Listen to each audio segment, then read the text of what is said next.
One thing I kind of wanted to ask you, Jay, and and I could answer this question before you answer. It's like, what was the thing that made you like not something in Orthodoxy that made you say, "Oh, I think this is wrong" because of a rational reason, but what made you like icky?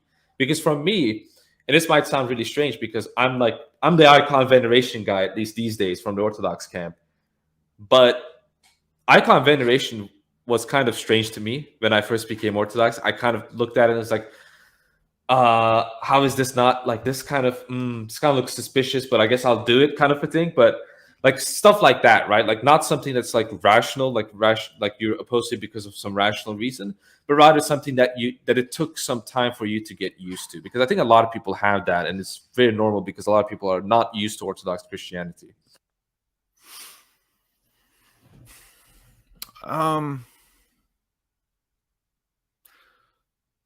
My path to Orthodoxy was different, so it wasn't really like that where I had to adjust to things that were really odd. I think because I came from the world of Roman Catholicism, it was different. So most things in Orthodoxy weren't that odd to me. I'll say two things. So when I was Protestant, the first time I saw a relic, it was weird because in the Protestant world, you're not used to that, it kind of seems odd to you. And the first Roman Catholic church that I went to had a relic of Saint Jerome. And I remember, I was curious, but I was also weirded out the first time I saw it. So that was the thing that it will always stick in my mind. And then when I became Orthodox, one thing that was unique that stuck out was getting used to standing up in the services. And, Russian Orthodox services, you're going to be standing for 2 or 3 hours. So that was odd. I mean, just because the last time that I'd gone to, I attended an Antiochian church for a year in 2007, but even that, you don't stand up for most of that in the US and Antiochian churches. I was used to the Latin Mass, and in the Latin Mass, you're constantly on the kneeler and you're standing up and then you're kneeling. And it was just odd to me to be in a Russian parish and getting used to over several months standing for the entire liturgy. I mean, I know that's kind of an odd one, but those are the only two things I can think of that really were just things I wasn't used to, had to adjust to. Yeah, I think I can kind of not like the whole standing thing. To me, that kind of seemed natural. But the kind of like some parts of the liturgy, I can't explain it precisely what, but like some parts of the liturgy, kind of like chanting was definitely took me some time to get used to it. Not because like not a problem that I had with chanting. It's just that I never liked that kind of music. It's not like, it's holy music, so it's not something that is proper to talk about in terms of personal preference. But now I'm kind of like, yeah, like it's something that now I kind of like sing some hymns in my head sometimes because it's kind of like more upbeat and cheery, or some chants that are really cool. But like for the first time, it kind of, because I come from a Muslim country, right? So we're used to calls to prayer, we're used to the azan, and that was always annoying to me. Just so hearing something like that was kind of like, I mean, I kind of don't want this, right? But it's kind of like, within the proper context, you start to appreciate that kind of chanting and melody. That's something that I can say for at least for myself, but I think that's something that most people don't have experience with. So we got icon Zelensky gave to Pope Francis that had like, instead of having Christ, it had just like a blank screen, like it's an unlockable character or something like that. Yeah, like what was that whole thing about? Well, supposedly it was to symbolize the lives of children that were lost. I don't know, but yeah, I think that it also seemed to be maybe even on a deeper level, symbolic of the fact that that regime and that whole expression has essentially lost and doesn't believe in Christ. I mean, if you watch Father McHale's video last night, he talks about how they're already using the Filioque, right? The so-called fake Orthodox church there is reciting the Filioque. They are, they're already engaged in ecumenist activities. So, I mean, I think it's a fitting symbol. Yeah, we don't want Christ anymore.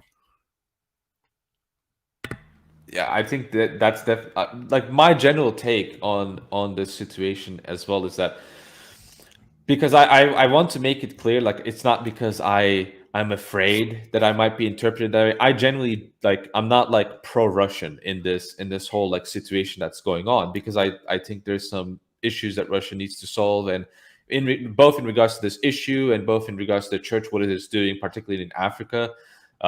Even though there's nuanced debates in regards to that, but I still think they're wrong in that regard, and what Russia is doing in certain geopolitical senses. Not It's not all of it is something that I will completely back, but one thing I can definitely say without feeling any shame is that I think Ukraine as a country, as it is led right now, right, is definitely wrong in multiple levels, in geopolitical levels and religious levels. And I think that there definitely needs to be a change in regards to that. How that change occurs, I don't know, but there definitely needs to be something that needs to happen that fixes that basically the problem that they have. Because I mean, as you said, like it looks like an icon. It's literally a corruption, right? It's like a demonic corruption. It looks like an Yeah. iconography. It's supposed to be an icon, but it inserts earthly themes into it, which I guess you can it can be cute about, but it does so at the expense of Christ. It takes the focus away from Christ and it puts it into something else. And that whole idea itself is, I will say, fundamentally demonic. And I think that there are certain activities, spiritual activities, that are certainly um, helping or guiding the leadership of Ukraine. I will definitely say, especially with what happened with the whole Kiev Lavra situation. It's absolutely disgusting, especially in light of the fact that the Orthodox Church in Ukraine, led by Metropolitan Nufri, did everything they can to distance themselves from Russia, from the Russian Church, and it still happens. So it goes to show that what their real intention is, and it is to destroy godliness and order, basically. Think about doing a stream on the importance of reading the lives of saints. They are not emphasized enough. Well, from my perspective, I will basically answer the reason why it's not emphasized enough here is because, well, first of all, there are other channels that emphasize it in much better ways, and these are people that have authority, like priests, monks, Yeah. clergy. Right. They are good at that. There's also channels there's different channels that talk about lives of saints. I'm not opposed to reading or talking about them. It's just that it's something that I consider myself a student in that, and I unless it is for my own personal benefit, like just like reading it and then teaching it just to like understand it better, I don't really plan on talking. And it's again, it's something that I just think it will be strange for me to kind of do videos about that kind I of take stuff. the same view because I've always noted and explained my limitations in the sphere of what I cover.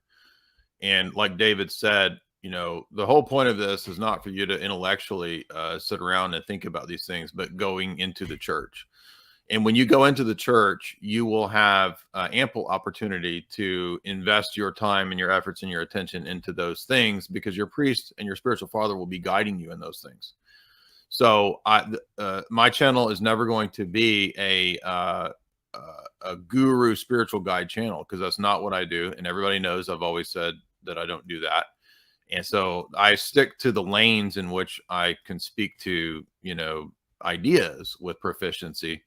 And it's not my job to be your moral guide or your guru and to me, it really, there's a fine line there. I don't know how exactly to balance this, but over the last several years, I've seen a lot of people who, maybe they had good intentions, but they turned their channel or their Twitter or their outlet into this manifestation of how much they pray and pray with me and look at all this piety and look at all. And these people, I'm not saying everybody, but sometimes these people go nuts. And it just irks me. Like, even when people do live streams and they're like really preachy, that's not me. So, you will get enough of that when you come into the church and when you have a spiritual father who will be dealing with you on a weekly basis as you go to communion and as you confess your sins. And he's going to tell you what saints to read that are appropriate to you. So you need to be looking for these types of things from your spiritual father, not from internet people. Yeah, I mean, if anything, I think it will be suspicious if we talked about spiritual issues all the time. I think that will be genuinely suspicious in some sense because it will be like a YouTube person talking about giving financial advice. I mean, it's just not their lane. So if I'm going to say something like spiritual, it's always going to be prefaced with whether I say it or not, with not spiritual advice, because there's someone that has that authority that can give you. All I can do is point you to direction. Yes. And with the lives of saints, what's important is that we do live in a time where there's not a lot of people who can give spiritual guidance. There's still people that spiritual fathers and stuff. There's still priests and all of that, but the lives of the saints help us direct us to the royal path in that sense if we're missing that. But as I said, it's like, what am I going to do? Am I going to give an analysis of the life of Saint Anthony? I mean, I can't really, I will be uncomfortable doing that. Whereas with dogmatic stuff, that stuff interests me. I think I have the mind to comprehend it and tell it to people and to kind of convince them using it. And that's kind of like how I use what I am decent at. I think it's just also an optimization thing. And unlike other people, because some people, they like, the spiritual mystical aspect of Orthodoxy. And so because they like it, they have to be in opposition to the dogmatic aspect to it, and they say, oh, that doesn't matter, which actually does matter. You kind of have to know a little bit about it at the very least. You don't have to, hate what I or Jay do or other people do. You can just say, that's not my thing. My thing is this. I respect that. Likewise, it's kind of like some people are in tune with the dogmatic stuff and they still have to look into this mystical stuff. I think we both have to dip our toes into the both aspects, right? The mystical and the scholastic aspect of the Orthodox faith. But some of us can have preference and an affinity towards one aspect of it more than the other. That's not bad. That's just, personality, right? It's a personality thing. That's how I see it.